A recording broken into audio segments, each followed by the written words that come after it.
Doctor साहब ने हंसकर जवाब दिया, मेरे पास कोई करिश्मा, कोई मौजा नहीं। मैं दवाएं भी बाज़ार से ख़रीदता हूँ, अपनी कोई दवा नहीं बनाता और नुस्खे भी पुराने हैं, लेकिन इसके बावजूद अल्लाह का करम है, लोगों को मुझसे शफा हो जाती है। मैंने पूछा, लेकिन कैसे? अगर सारी चीज़ें नॉर्मल हैं, आपकी स्टडी भी नॉर्मल है, अद्वियात भी मार्केट की हैं और आप खुद भी मुकम्मल दुनियादार हैं, तो फिर लोग आप पर मक्खियों की तरह क्यों गिर रहे हैं? डॉक्टर ने हंसकर जवाब दिया, मैं भी अक्सर अपने आप से ये पूछता हूँ और मुझे अमूमन इसके दो ही जवाब मिलते हैं। एक ये अल्लाह ताला का करम है, अल्लाह जिस पर करम करता है उसके लिए दुनिया और आखिरत दोनों जहानों के दरवाजे खुल जाते हैं, और दूसरा शायद तवज्जो का हुनर है। वो खामोश हो गए। मुझे उनके दूसरे जवाब ने ज़्यादा हैरान किया। मेरी हैरत की वजह क्या थी मैं आपको आगे चलकर बताऊंगा, लेकिन मैं इससे कबल आपको डॉक्टर साहब के बारे में बताता चलूं। डॉक्टर साहब होम्योपैथिक डॉक्टर थे और पूरे पाकिस्तान से मरीज़ मक्खियों की तरह उन पर गिरते थे।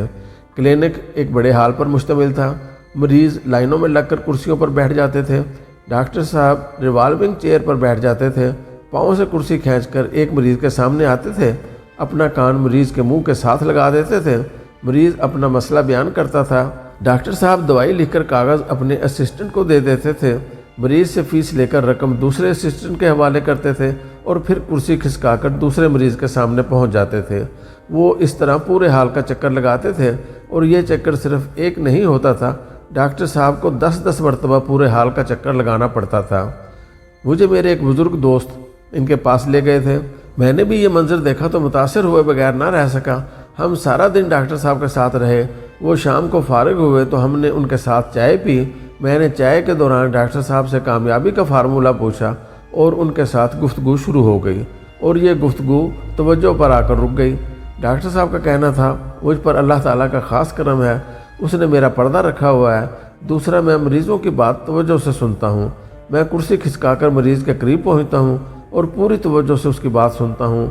आँख तक नहीं झपकता। वो जब तक बोलता रहता है मैं सुनता रहता हूँ। मैं इस दौरान नोट्स लेता हूँ और ना दवा लिखता हूँ। ये जब अपनी बात मुकम्मल कर लेता है तो मैं उससे 1-2 सवाल करता हूँ और उनका जवाब भी मुकम्मल तवज्जो और यकसुई से सुनकर दवा लिख देता हूँ। मेरे ख्याल में मेरी तवज्जो के दौरान ही मरीज़ आधा ठीक हो जाता है और बाकी आधा दवा और अल्लाह के करम से दुरुस्त हो जाता है, और यूँ मेरा काम चल रहा है। मैंने उनसे पूछा, तवज्जो के अंदर क्या राज छुपा हुआ है? वो हंसकर बोले, तवज्जो दुनिया का सबसे बड़ा ख़जाना है। आप सोशल मीडिया को देख लो, Facebook, YouTube, Instagram, Twitter, WhatsApp और टिकटॉक 10 खरब डॉलर की इंडस्ट्री है। आप अगर इसमें टेलीविज़न को भी शामिल कर लें तो ये दुनिया की सबसे महंगी इंडस्ट्री बन जाएगी। बाकी तमाम इंडस्ट्रीज़ इनके सामने चिड़िया का अंडा महसूस होंगी। और इस सोशल मीडिया इंडस्ट्री की रूह क्या है? तवज्जो।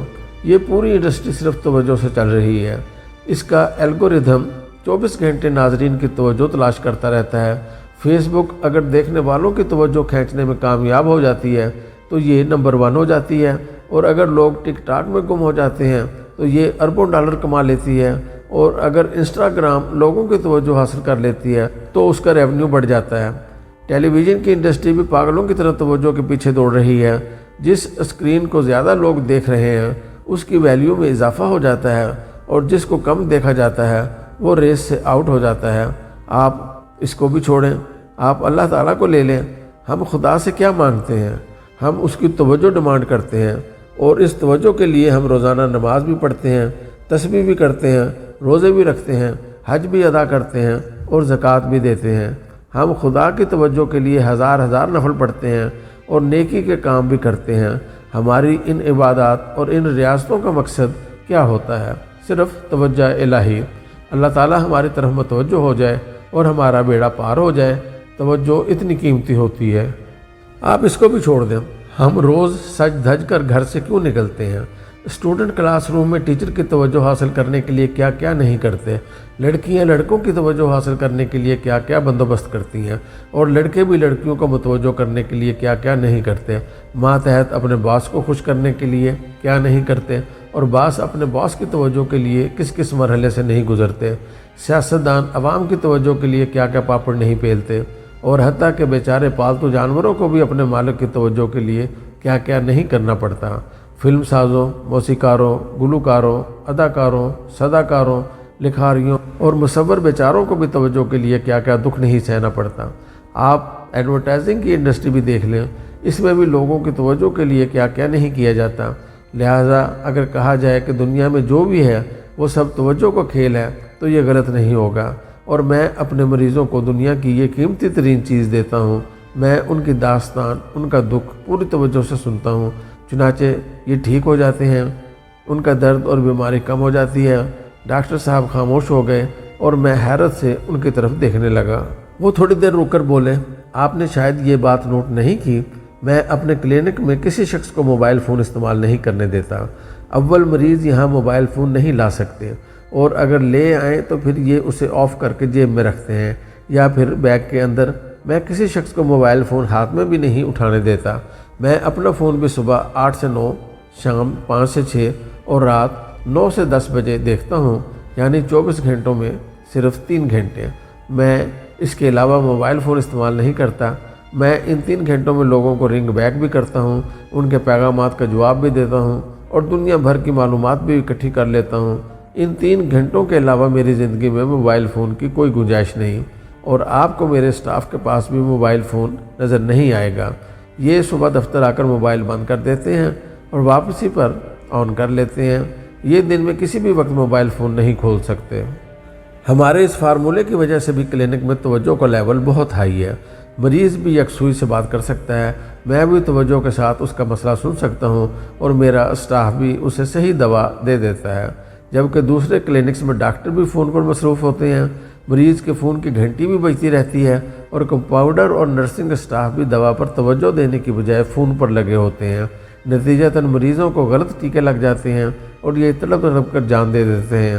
حکومت اگر کلینکس اور اسپتالوں میں صرف فون کے استعمال پر پابندی لگا دیں تو آپ یقین کریں مریضوں کی جان بھی بچ جائے گی اور یہ جلدی تندرست بھی ہو جائیں گے۔ ہماری ساری توجہ کیونکہ فون پر ہوتی ہے، لہٰذا ہمارے 90% فیصلے غلط ہو جاتے ہیں۔ آپ خود سوچیں، خانسامہ اگر فون کان سے لگا کر کھانا پکائے گا تو اس کے پکوان میں ذائقہ کیسے آئے گا؟ حجام بال کاٹتے وقت فون سنے گا تو اس کی کٹنگ اچھی کیسے ہوگی؟ اور اگر ڈرائیور گاڑی چلاتے وقت فون سنے گا تو وہ ٹھیک ڈرائیونگ کیسے کرے گا؟ میں نے یہ انیشیٹو لیا، میں نے فون کو اپنی زندگی میں بھی محدود کر دیا اور اپنے کلینک میں بھی، چنانچہ آپ اس کا نتیجہ دیکھ لیں، میرے ہاتھ اور کلینک دونوں میں شفا آ گئی۔ آپ بھی اگر توجہ کی برکت کو انجوائے کرنا چاہتے ہیں تو فون کو محدود کر دیں، اور اس کے بعد نتیجہ دیکھیں، آپ کی گروتھ میں بھی اضافہ ہو جائے گا اور سکون اور صحت میں بھی۔ آپ کو پھر سونے کے لیے دوا کی ضرورت نہیں پڑے گی۔